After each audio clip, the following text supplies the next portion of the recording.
আমি দুপুরে এসে দেখলাম তারা না খেয়ে তারা এই ইউনিয়ন অফিসে বসে আছে এই শ্রমিকদের মুক্তির জন্য।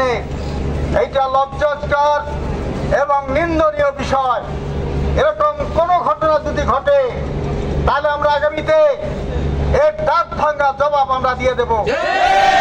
বন্ধুগণ, বান্ডেল থাকলে প্রতি সেনমানিতে টাকা বাঁচবে। বিকাশ সেনমানি বান্ডেল কিনে জিতুন প্রতি লেনদেনে। 5 তারিখ আপনারা সারা বাংলাদেশের মানুষ জানে, আপনারা বরিশালবাসী জানেন, ঢাকা থেকে কীর্তনখোলা দরজাহাজটি যাত্রী নিয়ে যখন বরিশালের উদ্দেশ্যে রওনা হয়, পথিমধ্যে একটা ইঞ্জিনের পপুলারের একটা নাট ঢিল হয়ে নদীতে পড়ে যায়। অল্পের জন্য 10 লক্ষ টাকার পাখাটা পানিতে পড়ে যায়নি।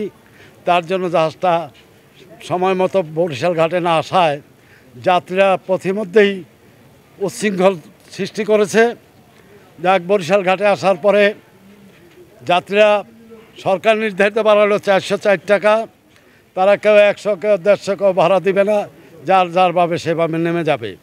এখানে সেনাবাহিনীর লোক ছিলেন, পুলিশ ছিল, পরে কোস্টগার্ড আসছে।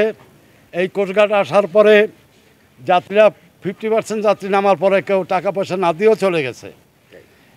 টাকা পয়সা না দিয়ে চলে যাওয়ায় কিছু যাত্রী কেউ 100, কেউ 200, কেউ 150 যারভাবে দিয়ে গেছে, কেউ টিকিট কাটছে কম পয়সায়। এই নিয়ে স্টাফদের সাথে কেরানিদের সাথে একটু বাকবিতণ্ডা হয়েছে। তার পরিপ্রেক্ষিতে কোস্টগার্ড ছিল, তারা সেটা হস্তক্ষেপও করছে, আবার করেও নাই, যাত্রীদেরকে সামাল দিছে। কিন্তু পরিস্থিতি অন্যরূপ ধারণ করায় এখন 200 টাকার ভাড়া মালিক বলতেই পারে যে 400 টাকা সরকারের ভাড়া, আপনি আমার কাছে না জিজ্ঞেস করে 200 টাকা কীভাবে নির্ধারণ করলেন? তারা বলছে এটা আমরা করি নাই। এই নিয়ে যাই কথার কাটাকাটি মালিকদের সাথে হয়েছে। তারপরে সব পরিবেশ শান্ত, যাত্রীরাও চলে গেছে, পুলিশ সেনাবাহিনী সব চলে গেছে, ম্যাজিস্ট্রেট ছিল তারাও চলে গেছে। বেলা 12টার দিকে হঠাৎ করে আমরা দেখতে পেলাম ঝটিকা যেরকম আক্রমণ হয় সেভাবে কোস্টগার্ড কীর্তনখোলা জাহাজের স্টাফদের প্রতি ঝটিকা আক্রমণ শুরু করেছে। আমি নৌযান শ্রমিক ফেডারেশনের বরিশাল বিভাগের সভাপতি।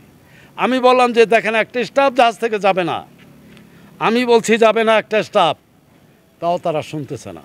তারপরে বাধ্য হয়ে স্টাফরা কিনারে যেতে বাধ্য হয়েছে। আমিও বলছি আপনি আটকায় রাখতে পারবেন না। তারপরে বহু অনুরোধ বিনোদ যাই কিছু হয়ে থাকুক, মিসবিহেভ যদি মালিকের ছেলে করেও থাকে, মালিক তাদের কাছে ক্ষমা চেয়েছে। আমি আমার শ্রমিকদের পক্ষ থেকে তাদেরকে করজোরে মাপ চেয়েছি যে আপনারা আল্লাহর হস্তে এই জিনিসটাকে লিঙ্গার না করিয়া, আমার শ্রমিকরা যদি কোনো অন্যায় করে থাকে আপনার কাছে, আমি শ্রমিকদের প্রতিনিধি হিসাবে আপনাদের সবার কাছে ক্ষমা চেয়ে নিচ্ছি। বেলা 3টা, 3:30টার দিকে দেখলাম হঠাৎ আমি আমার মাস্টার একতে ভাত খাইলাম, 3:30টার সময় খাইয়ে দিয়ে সামনে আসছি, বৃষ্টি অজর ঝরা বর্ষা, তার মধ্যে আমাদেরকে জাহাজ থেকে নামাই নিয়ে আসলেন। আইসা মাস্টার ম্যানেজারকে গ্রেপ্তার করে নিয়ে গেলেন। আমরা বহুবার বলেছি, থানায় গিয়েছি, প্রশাসনকে বলেছি, আমরা তাদের মুক্তি চাই, নিঃশর্ত মুক্তি দিতে হবে। আগামীকালকের মধ্যে যদি আমাদের স্টাফদেরকে মুক্তি দেওয়া না হয়, আমাদের শ্রমিকদেরকে যদি মুক্তি না দেওয়া হয়, আগামীকালকে যে কোনো সিদ্ধান্ত আসবে, সেই সিদ্ধান্ত কেন্দ্রের থেকে দিবে, ইনশাআল্লাহ আমরা সেটা বাস্তবায়ন করব।